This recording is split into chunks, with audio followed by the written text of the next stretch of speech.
Hello and welcome back to the Georgia's Live podcast. I am your host, Travis Smith, and today we have comic Shane Mauss on the podcast to talk about his HeadTalks and his stand-up science shows that he's been doing, as well as his history in stand-up comedy and some other things that he's been working on. But before we get to that, you can go online to georgiaslive.com to see what shows are coming up, as well as purchase tickets for those shows.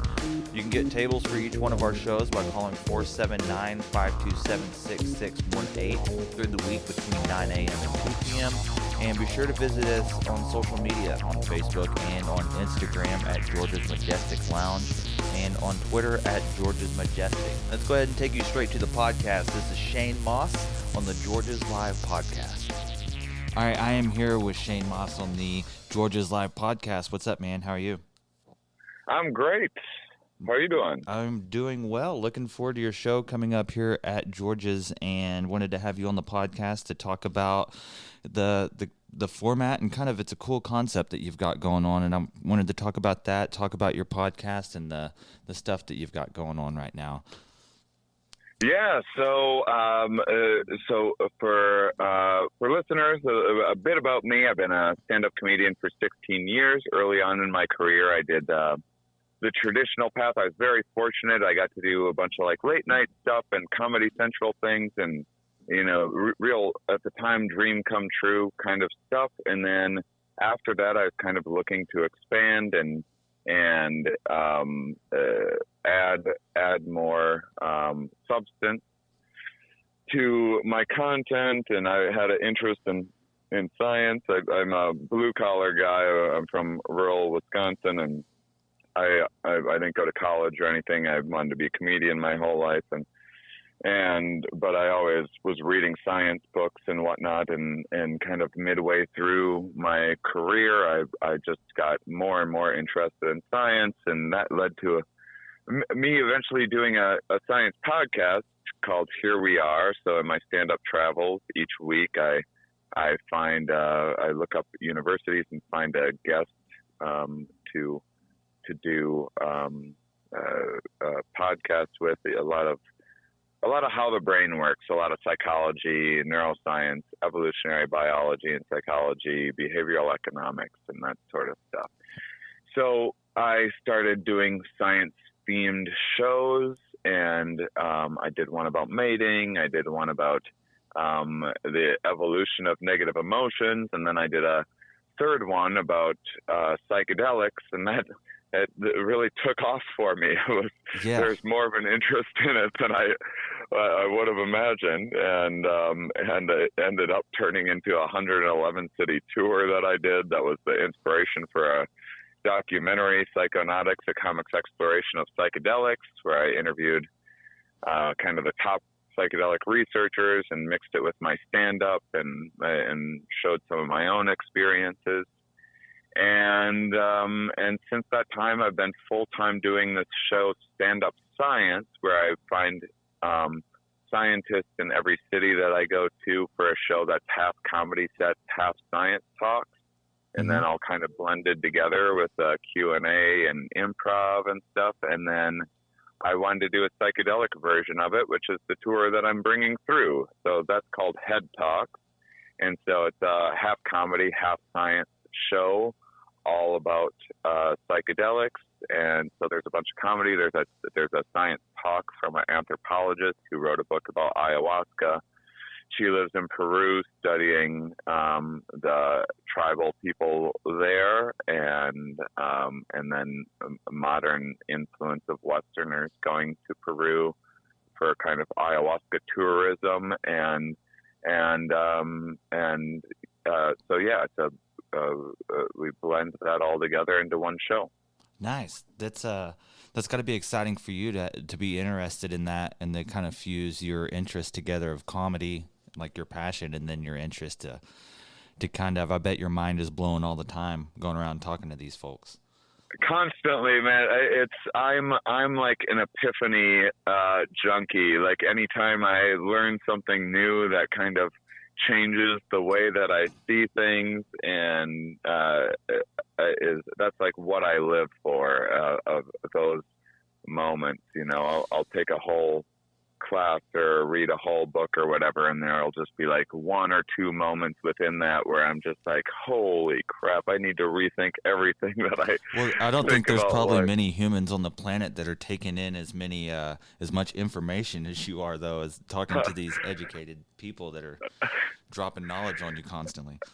It's bananas, man. It's such a weird, interesting life that I've carved out for myself, and my goal has just been to share it with the public in as many ways as I possibly can, and it's just been incredible. How do you find these researchers for each city that before you go there? Do you kind of reach out to like a university and kind of tell them what you're doing and have them kind of point you in the right direction? Yeah, I start with looking up the departments that I'm usually the most interested in. So usually like psychology, marketing departments, is marketing's like a lot of psychology as well. And then I really like animal behavior stuff and that sort of thing. So I'll kind of find those departments and then look within them for people that are maybe doing something that's like in the wheelhouse of my interest, but a topic that I've never heard about before. It's a lot of work. I have a full-time assistant and she kind of knows all my interests and everything. And so she kind of goes through and does a lot of research and sends me a list of potential names and subjects and stuff like that. And so that's helped streamline everything and make it a little more efficient and less overwhelming in terms of just the behind the scenes booking of guests and all of that. But yeah, do you change your subject like whenever you go on one of these HeadTalks tours? Do you change your subject kind of to each city, or do you kind of take a subject on the road? Yeah, so stand-up science is like a crazy mixed bag of like one researcher on a show might be talking about some sort of science to do with like dairy and how they figure out how to like get better milk out of cows or something like that. And then the next researcher might be talking about Alzheimer's or something like that. And so it's a really kind of all over the place. It's usually within the realm of how the mind works, mm-hmm. but it's also kind of a bit all over the place. But HeadTalks is very specific. HeadTalks is all about psychedelics, and so it's much. Stand-up science is almost a completely different show every time I do it, and HeadTalks is a lot more similar each time. The Q&A, there's always different questions, and then I have one anthropologist who's always with me mm-hmm. On HeadTalks. HeadTalks is just select cities. It's just a one-off thing, where stand-up science is something that I do like, 3 cities a week. I'm doing stand-up science. But HeadTalks is just kind of a one-off special event. And so this is, although I'll be coming back through the area with stand-up science in the future, this is the only shot that people are going to have to catch HeadTalks. Nice. So let's switch gears and talk about comedy, if that's cool with you, man. Absolutely. So you got into comedy at a young age. At what age did you start seeing? I know for myself, I was raised, I remember Gallagher, I think, was when I was a kid. He's pretty cheesy. Yeah, man. But it was that. And as I got older, it got into more of the George Carlin and Richard Pryor. And when I found that stuff, that kind of opened my mind and sent me down a rabbit hole of just being obsessed kind of with comedy growing up. For you, who were like some inspirations that you would see when you were, getting into it? You said you were so young. Yeah, so when I was 9 or 10 years old, when I first got interested in it, really, I just had a friend that said that I should be a stand-up comedian. It was around the age that everyone was like, they were having career days in like 4th or 5th grade or whatever, and like, all right, do you want to be a doctor or a fireman or what? Yeah. And all of and I had a blue collar family, a family of like construction workers and stuff like that, and And I just never heard anything that I would actually be interested in doing until I found out what stand-up comedy was. And right away I was like, yeah, that's what I want to do. I want to tell jokes for a living. And so my early things were like, I loved Weird Al, and in terms of stand-up, I really liked like the kind of more absurdist, like Stephen Wright and Emo Phillips early on. But really, I just consumed every single bit of stand-up I possibly could.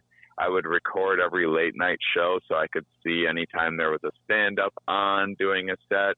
I didn't even care if it was like, if it made me laugh or not, or if it was like my cup of tea. I just like really obsessed over kind of the study of it. And kind of taking the fact that they had put time into their set, so trying to figure out kind of what worked and why it worked and whatnot. Or yeah, I almost kind of liked when I didn't like someone more, because I would be like, it almost helped me figure out how I wanted to be and see some of what I considered to be like the mistakes or just the things that I didn't like in comedy, and how to avoid those. And so I've seen a lot more bad comedy in my life than good comedy, actually. A lot of people, you know, are very selective and just saw like, you know, Carlin or you know, have their, Jerry Seinfeld or whatever. And I was never as interested. I always, you know, I love seeing a good comedy show, but I always loved seeing just the range of different perspectives from people that was out there. So that was my obsession. That was my early like education into stand-up, was just watching it like every single day as much as I could get my hands on. I mean, Comedy Central, for people that are maybe younger than me, was something that didn't exist until I was an early teenager. And when that came out, it was just mind blowing to me that I could see these like hour specials and stuff all of the time. They were on about every night. Oh yeah. So I was watching, you know, easily an hour or two of comedy a day, and leading up to actually starting doing stand up. And early on in my career, I was watching hours of stand up a day. So yeah, that was my education. It seems like there was kind of a dip in Comedy Central. They kind of pulled back on the specials a little bit, and around that time the streaming platforms hit, and places like Netflix just picking up a ton of comedy specials. And I think that, and just the overall interest, you know, with the times and stuff, where there's, you know, I feel like there's times that comedy has more, like right now I feel like it's more prominent than ever, and kind of more necessary, I guess, than ever. I don't know if that makes sense, but it seems like there's more comedy clubs popping up than there was, you know, 10 years ago. And there's just, you see it a lot more, and there's a lot more specials out, and more, you know, comics or household names and stuff like that. Do you think that's kind of helped out a lot, having it more on the streaming platforms and stuff like that? Yeah, I mean, yes. I love streaming. I love that you can just turn on something and have it be, you know, uncensored. I mean, once you're approved for a special now in say to get a Netflix special, then it's just like, you're just recording whatever material you want to record. Whereas, say, I was, you know, my dream when I was a teenager was to have a Comedy Central Presents, a half-hour special. I didn't even dare think that I could ever have anything like more than that. That was kind of the goal that I set for myself. And I got one back in 2009, or I think it actually aired in 2010. But that was, you know, it was really eye-opening, just the process of how much, even on, you know, cable network that was meant to be like edgy and like South Park and The Daily Show and pushing the boundaries, how much standards and practice kind of censored everything, and then also you didn't have any say over the editing process. You know, you would have to submit. So the process was first they approved and they were like, okay, yeah, we're congratulations, you have this special. But then there's a whole process of like, okay, submit all of your jokes in written form, and then they'd go through and be like, nope, can't say that, can't say this. And then so then you'd have to change everything. That's the record label of the music business. You know what I mean? Yeah.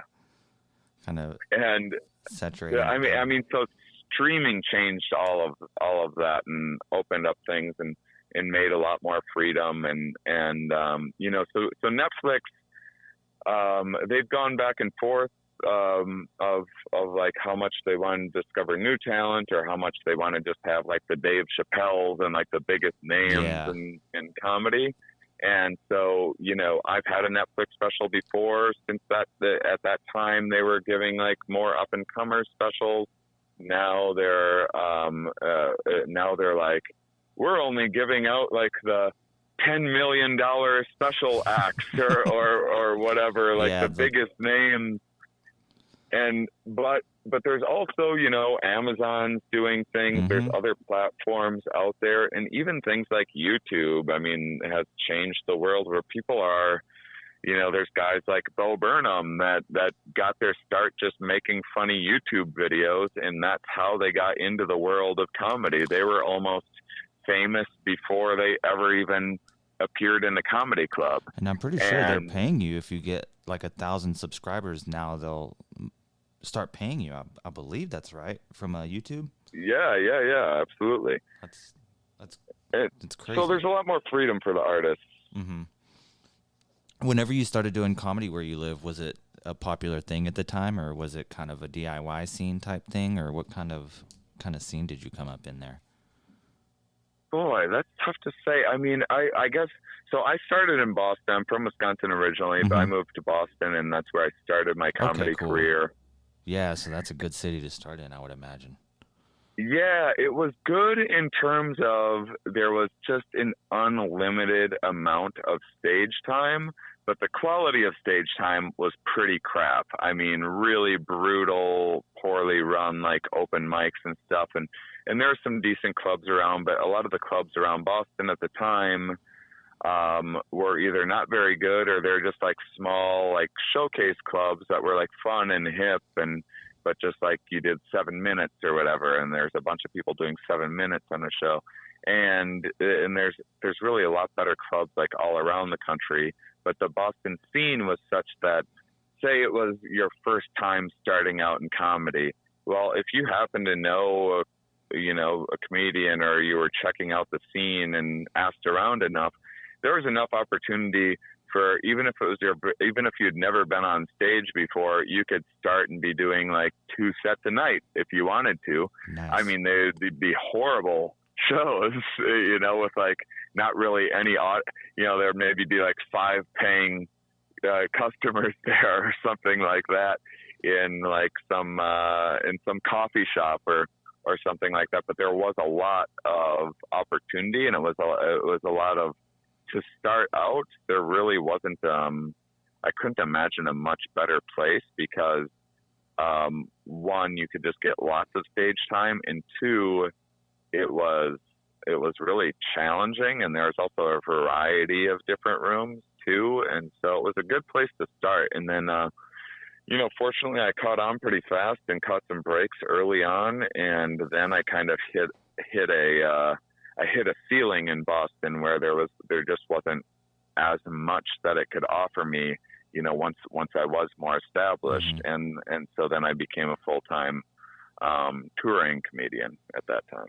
It's I used to run where we're at, you kind of have some Midwest cities where we don't have a comedy club here, so you'll have venues that allow comedy to happen. There's a venue here that has every Saturday night there's a comedy show, and then there's another Friday night comedy show kind of across town, so that comics that are coming in town can jump from venue to venue, but also we have a local community here that it's a conglomerate of, you know, comedians, and they brought Bert Kreischer to town a couple years ago, and Doug Stanhope and stuff like that. So they kind of cultivate a little comic community to where, you know, if a bar shuts down or something, they'll take their show on the road to another venue or something like that to kind of keep it going. And I would bartend these open mic nights, and we had about 75 people, which is really good for, you know, we're here in Northwest Arkansas, that would show up every week. And it was so interesting to see people kind of working on their act. And, you know, it's such a strange art form that you really practice on stage type scenario, to where getting to see, you know, people refine their act and refine it and try new things, and then would have a comedy show, and then seeing where they had finally landed with what they wanted to bring, you know, to the show. I always thought that was so interesting, kind of the way that the art form is put together and performed, you know. It's kind of unlike anything else type, really like it. Yeah.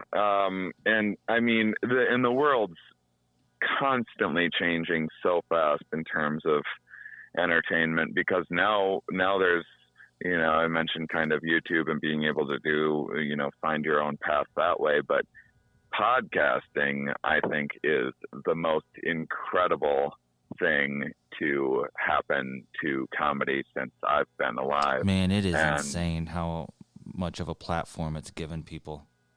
Oh, and not even just like the platform, because, you know, it can still be hard to break through and find, you know, listeners, and everyone always wishes that they had, you know, Joe Rogan and Mark Maron or whatever, you know, the top podcasts. I'm sure they still are pulling their hair out, like, how can I double the number of listeners that I have? You know, you're always gonna want more, but what podcasting, I think the really special thing about podcasting is someone can start out and maybe even only have like 50 listeners of like some of their friends or family or whatnot, but they actually get to explore the things that they're interested in exploring in the ways that they want to do it. And it's uncensored and it's DIY, and, you know, the idea of me being able to travel around and host and interview a bunch of scientists, well, that was not an option to any comedian, you know, 10 years ago. Yeah. And now it's just like something that can really benefit your career. And again, like, even if I only had 100 listeners, and no one was listening to it, I would still be getting this like amazing education and getting to have this different outlet and everything. And so it's just a bonus that I've actually been able to build like a modest little audience for it. And now when I go out to shows and put together these indie shows, I have listeners that come out that are kind of like-minded and into the same topics that I'm into, which that changes the game so much compared to most of my career has been, you know, walking in, you know, I'm headlining the comedy club. Most people there are just like, oh, comedy club. Okay, we'll check this out. Okay, that's Shane Mauss guy. Never heard of him, but I guess he's been on Conan 5 times or whatever, so he must be funny. But for that kind of a environment, most like comedy club environments are just like, people don't know what to expect, and because of that, you can't always like totally be yourself. Like I can't just drop a bunch of neuroscience jokes on a comedy club audience filled with a bunch of you know, drunken bachelor and bachelorette parties. Yeah, for you sure. know. But now, because I have my podcast, I'm able to put together these indie shows where I'm able to be like, hey, are you interested in science? Come out to one of my shows. I combine comedy and science, and it's getting that audience. And not only is it good for the artist, but it's good for the fans too, because there's take a show like mine, a show like HeadTalk. This is so specific. It's a half comedy, half science show about psychedelics. I couldn't go and do this on a Thursday through Saturday 5 show at the like Chuckle Hut in Toledo, Ohio, or whatever, you know. Yeah, for sure. But and most people be like, really, you're doing a half science, half comedy show about psychedelics in Arkansas? But the cool thing is that because podcasting has given the opportunity for people to learn more about the things that interest them, rather than a one-size-fits-all kind of Johnny Carson entertainment thing, the way that entertainment used to be. Now there are people that are, it doesn't matter if you're in like a really rural area or like a super conservative area or something like that. It doesn't matter where you go. There's going to be psychedelic enthusiasts. There's going to be science enthusiasts everywhere. And those areas where you wouldn't normally associate with doing a science show, those are the areas where the people there are really underserved. They don't have entertainment options for them.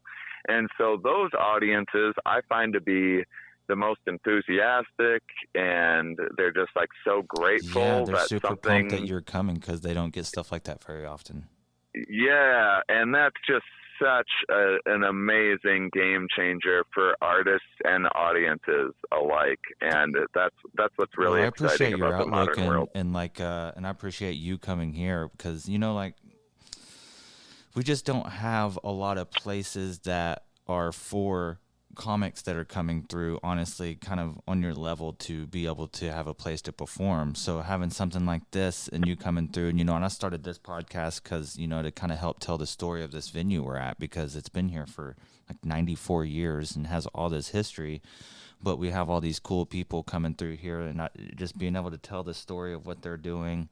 And yeah, it's also, you know, we're talking about your show coming up and stuff like that, but it also kind of tells the story of what you're doing, and kind of there's more to it than just a show that's happening. There's so much weight and so much cool backstory behind it of what's going on and stuff like that. So for, you know, like you coming through doing the show, it's something that's different and something that you don't get very often. And for me, you know, just to be able to appreciate you coming on here and being able to just talk about, kind of really dive in exactly what it is, because I know your work, you know, and I know what you're doing, but I can't come on here and be like, you know, Shane's coming here and this is what all he does. It's cool that you can come on here and explain it, you know. Yeah, I absolutely love the opportunity. You know, I'm just leaving Chattanooga, Tennessee right now at the time that we're recording this, and I'm heading to Nashville, and then I'll be heading to Arkansas after that, and Oklahoma City, and then Austin. And for me to be able to go all around the country, like wherever I want. I mean, I planned out, I wanted to be a little further south just for the winter, because I like to be slightly warmer. Yeah. And so I get to go where I want, and I get to check out all these different cities with different demographics and everything. And then, but still within that, I get to do exactly the show that I want to do without feeling the need to like alter it for like the city that I'm in or the club that I happen to be performing in. That's something that I'm really grateful for, and really keeps me going and excited. Well, dude, I appreciate you coming on. It sounds like you're living the life, man. Not many people get to do exactly what they want wherever they want. So, yeah, it's awesome. I love it. Oh, man, thank you for coming on the podcast. Your show is coming up on February 18th here. People can go online to georgeslive.com to get information and tickets. Man, thank you for coming on the podcast. We're looking forward to having you. Yeah, and can I just say, if people want to check out Shane Mauss, MAUSS.com, there's plenty of there's like a preview page with some clips of some of my psychedelic comedy. There's some podcasts that are related to like psychedelic research. There's podcasts with my guest Sophia Rockland, and information about her book When Plants Dream, so people can really dig in and have a better look at all of this too before they make a decision. And these shows have been selling out just about everywhere. In fact, there's been a lot of like last night we were kind of kicking ourselves for not doing 2 shows on a Wednesday night because we had to turn away a ton of people. And so I definitely recommend not waiting till the day of and trying to get tickets ahead of time before they run out. Nice. Well, thank you, dude. I appreciate it, and we'll see you at the show. Can't wait. Cool. Thank you, sir. Thanks so much. No problem. Bye. Thanks. Bye. That was Shane Mauss here on the George's Live podcast. Super pumped to get to talk to him and excited about the show coming up. It's going to be something a little bit different than what we usually have here at George's. And like he said, get your tickets online at georgeslive.com. You're going to want to get these in advance. Shane Mauss is one of the best comedians you can go out and see right now. He's been in the game for a long time. He's one of the best, and this is going to be a super interesting show. Like I said, georgeslive.com for tickets. You can also follow us on Facebook at facebook.com/George's Majestic Lounge, and follow us on Instagram at George's Majestic Lounge and on Twitter at George's Majestic. Thank you guys for listening to the podcast, and we will see you next time.